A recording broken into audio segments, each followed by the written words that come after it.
This is Optimal Living Daily, episode 484, How to End the Endless Game of Catching Up by Courtney Carver of BeMoreWithLess.com, and I'm Justin Malik. How's it going, old friend? Happy Saturday.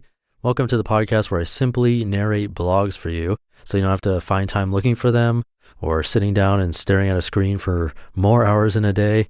You can take this on the go while you're walking, running, driving, or even sleeping, technically. And I'm back today with Courtney Carver of Be More with Less. You know, the biggest criticism I probably hear on this show is that there just aren't enough female authors, and I totally get it. But if you look at the sample of popular minimalism blogs, for example, you'll find that the most popular ones are The Minimalist, Zen Habits, Colin Wright, Joshua Becker. It's hard to find a really good balance of men and women. So you can help out. Just contact me if there are some female bloggers that you love and that you think should be on this show, and I'll see if I can get permission to read them. But today is a female author, and it kind of continues this whole overwhelm or over planning thing that we've had on the last couple of episodes. So with that, let's get right to her post as we optimize your life. How to End the Endless Game of Catching Up by Courtney Carver of BeMoreWithLess.com. When I think about the weekends that I used to spend at the office or behind the computer catching up, it makes me cringe. I did it to make the following week easier. I did it to make more money. I did it to prove what a hard worker I was. I did it because I felt guilty for falling behind, and I did it because I had way too much to do. All legitimate reasons, but none of my catching up ever got me caught up. There was always more. The illusion of catching up goes something like this. If I take a full day or weekend or week and abandon all the things I enjoy doing, I can get everything done that I feel guilty about not doing before. Then I will feel better, everyone will love me, and all will be right with the world, and everything will be complete. The reality is that catching up never ends. There will always be more. Stop the madness. It will all get done, or it won't. Either way, you will be okay. You can start stopping the madness by calling a catch-up truce with the following. Email. The more you send, the more you receive, otherwise known as vicious circle. Instead of saving it for later or checking email on your phone 10 times a day but never responding, do one solid email triage a day. Don't respond to anything that doesn't require a response. Be brief when responding to the email that does. If you have trouble with brevity, set a timer and challenge yourself to answer any email in 5 sentences or less. Sleep. Staying up late to catch up on things works against you. You can't sleep an extra 3 hours on Saturday to make up for the sleep you lost on Wednesday. If you routinely go to sleep and wake up at a similar time, you will be more alert, focused, and effective.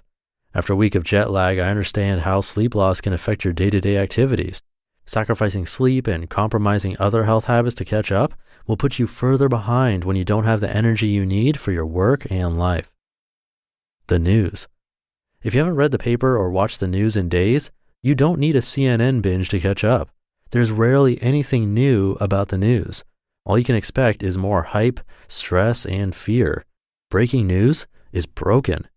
Recycle your old newspapers and magazines, turn off the TV, and go outside. You'll learn more about yourself and the world there. Blog reading. If your blog reader is full and you have hundreds or thousands of posts waiting for your attention, start over. Declare blog reading bankruptcy and hit clear all. This might be a good time to assess what's in your blog reader too. Did you add a paleo blog last year and now you are more interested in updates from a vegan blogger? Were you following a blogger that changed focus and lost your interest? It's okay to remove blogs from your feed. There's more goodness to come. Make room for what means most to you right now. Social media. If you haven't checked Twitter or Facebook in days, you are not obligated to read everything that was posted while you were gone. You didn't miss a thing, and chances are whatever you missed will be repeated. Entertainment. You don't need the latest TV, books, movies, games, music to be completely fulfilled. It will all be available if and when you are ready, and if you are never ready, that's okay too. Letting it go feels so much better than keeping up with it all. 3 steps to end the endless game of catching up. Number 1, be present. If you're paying attention to what didn't get done yesterday or what needs to get done tomorrow, your full attention can't be on what's going on right now. How can you be your most creative, most interested, and do your best work when you have anxiety about the undone? Choosing to be present sounds easy, but it's not. To practice, set a timer for 15 minutes and agree to set your worry aside for that short amount of time while you engage in the here and now. Number 2, forget about FOMO. The reason you want to keep your hands in everything and be completely up to date is FOMO, F-O-M-O, fear of missing out. You want to read every email, blog post, tweet, and Facebook update so you don't miss anything. Maybe FOMO is why you watch the news, catch up on gossip, and have TV marathons. The problem with FOMO is that the more you know, have, do, the more you know, have, do. Then it's not enough to see all the tweets and Facebook updates. You have to click on all the links and watch all the YouTube videos and then comment or respond so everyone knows you are all caught up. After catching up on Facebook, you might notice that you are way behind on everything else. Stop.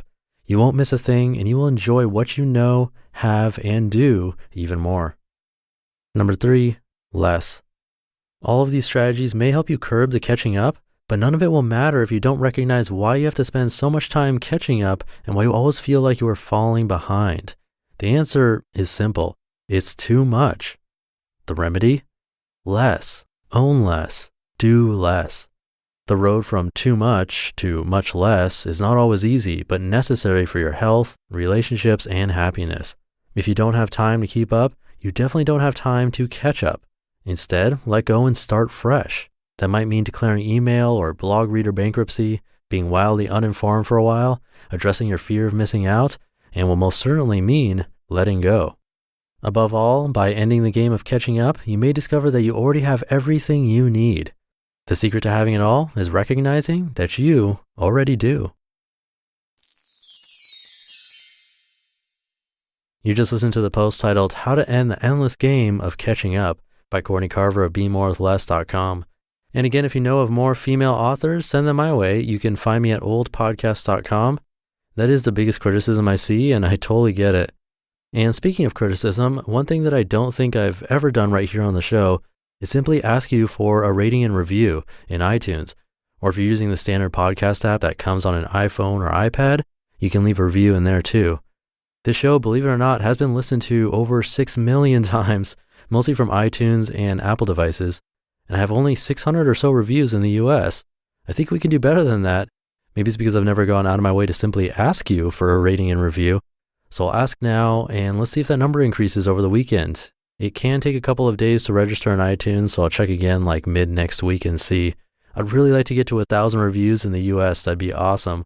So please, if you find value in this show and you're a regular listener and you listen through iTunes or the iPhone or iPad regular purple podcast app, just search for this show, click on it, find the reviews tab near the top, and please leave a rating and review. That'd be awesome.